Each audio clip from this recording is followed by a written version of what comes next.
She's vlog. അപ്പോൾ ഞാൻ ഇന്നത്തെ എൻ്റെ വീഡിയോ എന്ന് പറയുന്നത് കെരാറ്റിൻ ട്രീറ്റ്മെൻറ്റിൻ്റെ ആഫ്റ്റർ റിവ്യൂ ആണ്. ഞാൻ കുറേ നാളായിട്ട് ചെയ്യണം എന്ന് വിചാരിച്ചിരുന്നിട്ട് എനിക്ക് പറ്റിയില്ല. ആഫ്റ്റർ 1 മന്ത് ഇടണമെന്നാണ് ഞാൻ വിചാരിച്ചത്. ഇപ്പോൾ ഞാൻ ചെയ്തിട്ട് ഏകദേശം ഒരു 5 മാസം. ഞാൻ ജനുവരി ഫസ്റ്റ് വീക്ക് അടുപ്പിച്ചാണ് ഞാൻ ചെയ്തത്. ഞാൻ വീഡിയോ ഇടുന്നത് ഒരു 2 വീക്ക് കഴിഞ്ഞിട്ടാണ്. അപ്പോഴത്തേനും ആഫ്റ്റർ 1 മന്ത് ഇടണമെന്ന് വിചാരിച്ചിട്ട് എന്നെ കൊണ്ട് പറ്റിയില്ല. അപ്പോൾ ഞാൻ വിചാരിച്ചു ഇപ്പോഴാണ് പറ്റിയ സമയം, ഒരു 5 മാസം അടുപ്പിച്ച്. അപ്പോൾ ഞാൻ വിചാരിച്ചു ചെയ്യാം എന്ന് വിചാരിച്ചിട്ട് ആ വീഡിയോയാണിത്. അപ്പോൾ എൻ്റെ വീഡിയോ കാണുന്നവർ ലൈക്ക് ചെയ്യുക, ഷെയർ ചെയ്യുക, സബ്സ്ക്രൈബ് ചെയ്യാതെ കുറച്ചൊരു കാണുന്നുണ്ട് കേട്ടോ. Please subscribe my channel. അപ്പോഴത്തേനും നമ്മൾ ഇന്നത്തെ വീഡിയോയിലോട്ട് നമുക്ക് കിടക്കാം.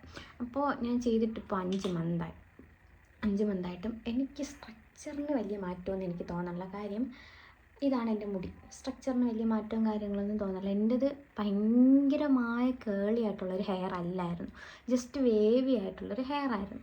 അപ്പോൾ ഞാൻ എന്തിനു ചെയ്യുന്നത് വെച്ചാൽ എനിക്ക് സ്ട്രെയിറ്റിങ് മുടി വേണം, ആ ഒരാഗ്രഹത്തിൽ ഞാൻ പോയി ചെയ്ത കാര്യമാണ് ഈ കെരാറ്റിൻ എന്ന് പറയുന്നത്. എനിക്ക് കെരാറ്റിൻ എന്തോ എൻ്റെ കസിൻ ചെയ്യുന്നത് എൻ്റെ ഇഷ്ടപ്പെട്ടു, അങ്ങനെ ഞാൻ പോയി ചെയ്തൊരു ട്രീറ്റ്മെൻറ്റാണ്.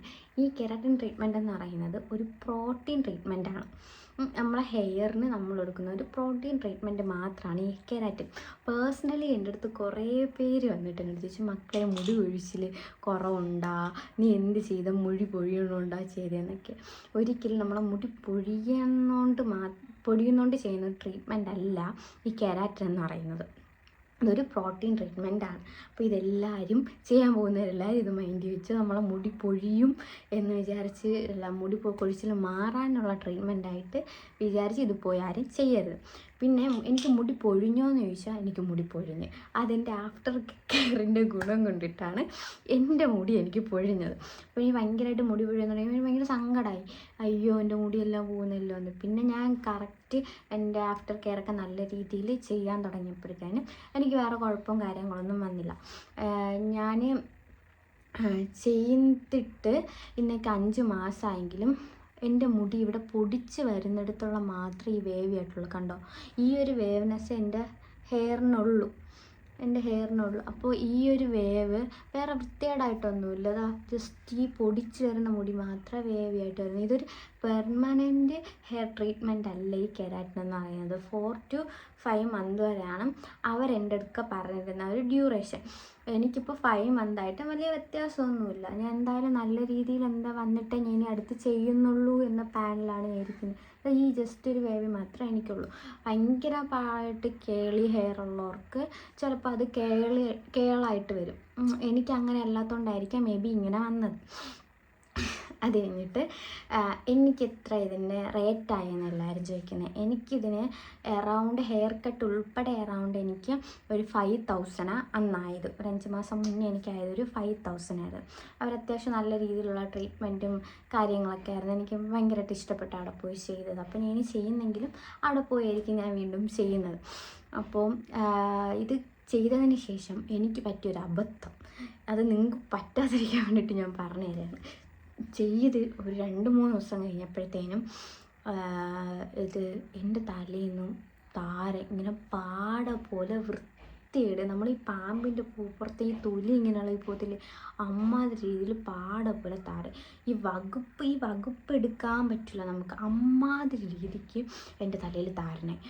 വെളിയിലിറങ്ങാൻ പറ്റില്ല. ജസ്റ്റ് ഒരാൾ അടുത്ത് നിൽക്കുമ്പോൾ തന്നെ നമുക്ക് ഇങ്ങനെ താരം പൊന്തി നിന്നിട്ട് ഭയങ്കര ഒരു ഇൻസെക്യൂർ ആയിരുന്നു എനിക്ക് ഭയങ്കരമായിട്ട്. അപ്പോൾ എനിക്ക് ഭയങ്കര സങ്കടവും കാര്യങ്ങളൊക്കെ ആയിരുന്നു. അങ്ങനെയാണ് എൻ്റെ അടുത്ത് ഇവർ ഷാമ്പു യൂസ് ചെയ്യാൻ പറഞ്ഞതാണ്. സൾഫേറ്റ് ഫ്രീ ആയിട്ടുള്ള ഷാമ്പു യൂസ് ചെയ്യാൻ എൻ്റെ അടുത്തത് യൂസ് ചെയ്യാൻ പറഞ്ഞു. ഞാനത് യൂസ് ചെയ്തില്ല. അതിൻ്റെ പണിയാണ് എനിക്ക് കിട്ടിയത്. ഒരാഴ്ച കഴിഞ്ഞപ്പോഴത്തേനും അതിൻ്റെ പണിയാണ് എനിക്ക് കിട്ടിയത്. അപ്പം പ്രോപ്പറായിട്ട് കെരാറ്റിൻ ചെയ്യണവർ പ്രോപ്പറായിട്ട് ഷാമ്പുവും കണ്ടീഷണറും യൂസ് ചെയ്യണം. ഞാനിപ്പം ഞാനിപ്പം ജോൺസൺ ബേബീസിൻ്റെ ഷാമ്പുവും കണ്ടീഷണറാണ് ഞാൻ യൂസ് ചെയ്യുന്നത്. അത് ഞാൻ യൂസ് ചെയ്യാൻ തുടങ്ങിയപ്പോഴത്തേനും എൻ്റെ താരം പോയി. നിങ്ങൾക്ക് എന്നെ കണ്ടറിയാൻ പറ്റും. പണ്ട് നല്ല രീതിക്ക് ഞാൻ ഇടയ്ക്ക് ഷോർട്സ് ഇടുമ്പോൾ തന്നെ അതിൽ ആ താരൻ വിസിബിളായിരുന്നു ഹെയർ സ്റ്റൈലിൻ്റെ. ഞാൻ അങ്ങനെ ഹെയർ സ്റ്റൈൽ ഷോർട്സ് നിർത്തിയത് തന്നെ. അപ്പോൾ അങ്ങനത്തെ പ്രശ്നമൊക്കെ ഉണ്ടായിരുന്നു. അത് നമുക്ക് ഭയങ്കരമായിട്ട് നമ്മൾ ആഫ്റ്റർ കെയർ കറക്റ്റായിട്ട് എടുത്താൽ നമ്മളെ ഹെയറിന് പിന്നെ വേറെ കുഴപ്പവും കാര്യങ്ങളൊന്നും വരില്ല. പിന്നെ വരുന്നത് നമ്മൾ ഓയിൽ യൂസ് ചെയ്യാൻ പാടില്ല ഒരിക്കലും. നമ്മൾ എന്തായാലും ഇത്രയും പൈസയും കൊടുത്തൊക്കെ ചെയ്യുന്ന ഒരു ട്രീറ്റ്മെൻറ്റാണ്. അപ്പോൾ നമ്മളിതിൽ കൂടുതൽ നമ്മുടേതായ രീതിയിലുള്ള വിരുദ്ധകളൊക്കെ ഇതിൽ കാണിച്ചാൽ ഇതിൻ്റെ എഫക്റ്റ് പെട്ടെന്ന് അങ്ങ് പോകും. അപ്പോൾ അതുകൊണ്ടിട്ടാണ് അവർ നമ്മുടെ അടുത്ത് പറയുന്നത് ഓയിൽ യൂസ് ചെയ്യരുതെന്ന് പറയുന്നത്. ഞാൻ ആഴ്ചയിൽ 2 ദിവസം ഞാൻ കുളിക്കാറ്. ആഴ്ചയിൽ 2 ദിവസം ഇത് ചെയ്തിട്ട് ആഴ്ചയിൽ 2 ദിവസമാണ് കുളിക്കാറ്. നമ്മൾ ഡെയിലി ഹെയർ വാഷ് ചെയ്യുമ്പോഴത്തേനും ഇതിൻ്റെ എഫക്റ്റ് കുറയുമെന്നുള്ളതുകൊണ്ടാണ് അവർ പറയുന്നത് ഡെയിലി വീക്ക്ലി ട്വൈസ് കുളിക്കാൻ പറയുന്നത്. അതുകൊണ്ടിട്ടാണ്. അപ്പം ഞാൻ ആഴ്ചയിൽ 2 ദിവസം ഞാൻ കുളിക്കാറ്. ഷാമ്പു കണ്ടീഷണർ യൂസ് ചെയ്ത് തന്നെ ഞാൻ കുളിക്കാറുള്ളത്. ഓയിൽ യൂസ് ചെയ്യുന്നതിന് പകരം നമ്മൾ സെറ യൂസ് ചെയ്യുന്നതാണ് എപ്പോഴും നല്ലത്. സെറ ആകുമ്പോഴത്തേനും വേറെ പ്രശ്നങ്ങളും കാര്യങ്ങളൊന്നും ഉണ്ടാകത്തില്ല. പിന്നെ നമ്മുടേതായ രീതിയിലുള്ള മാസ്കൊക്കെ നമ്മൾ ഹെയറിൽ യൂസ് ചെയ്യില്ല, അതൊന്നും യൂസ് ചെയ്യാതിരിക്കണമായിരിക്കും കുറച്ച് കാലം യൂസ് ചെയ്യാതിരിക്കുന്നതായിരിക്കും നല്ലത്. നമ്മൾ എന്തായാലും ഇത്രയും പൈസയൊക്കെ മുടക്കി ചെയ്തിട്ട് പെട്ടെന്ന് അതിൻ്റെ എഫക്റ്റ് പോയിട്ട് ഇപ്പം ചില സലൂണുകാർ ലോക്കൽ സാധനങ്ങൾ ഉപയോഗിച്ച് ചെയ്യുമ്പോഴത്തേനും നമുക്ക് പെട്ടെന്ന് പോകും. നമ്മളത് എത്ര ആഫ്റ്റർ കെയർ എത്ര നന്നായിട്ട് ചെയ്യുമെന്ന് പറഞ്ഞിട്ടും കാര്യമില്ല, അത് പോവും.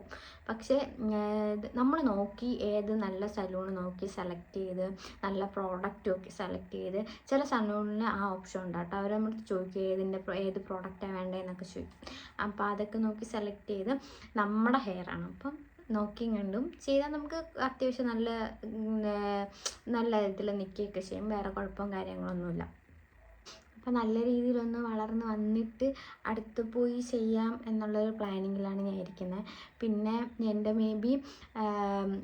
എൻ്റെ ഈ ഹെയർ കണ്ടിട്ട് നിങ്ങൾ വിചാരിക്കേണ്ട ആ കൊച്ചിന് ഇത്രയല്ലേ ആയുള്ളൂ എന്ന് വിചാരിക്കേണ്ടത്. എൻ്റെത് വേവി ഹെയർ ആയതുകൊണ്ട് ആണ് ഇങ്ങനെ ഇരിക്കുന്നത്. നല്ല കേളി ഹെയർ ആയിട്ടുള്ളവർക്ക് കേളിയായിട്ട് കിടക്കും. അപ്പോൾ ഇതൊക്കെയാണ് എൻ്റെ കെരാറ്റിൻ എക്സ്പീരിയൻസ്. സോ നിങ്ങൾക്ക് ആർക്കെങ്കിലും ഈ കെരാറ്റിൻ ചെയ്യാൻ താല്പര്യമുണ്ടെങ്കിൽ ഒരു റിവ്യൂ ഒക്കെ നോക്കി നല്ല സലൂണും കാര്യങ്ങളെല്ലാം നോക്കിയിട്ട് പോയി ചെന്ന് ചെയ്യുന്നതായിരിക്കും നല്ലത്. ഈ വീഡിയോ നിങ്ങൾക്ക് ഇഷ്ടപ്പെടുകയാണെങ്കിൽ ലൈക്ക് ചെയ്യുക, ഷെയർ ചെയ്യുക, സബ്സ്ക്രൈബ് ചെയ്യുക. അപ്പോൾ അടുത്ത വേറൊരു വീഡിയോ ആയിട്ട് ഞാൻ വരുന്നതായിരിക്കും. ബൈ.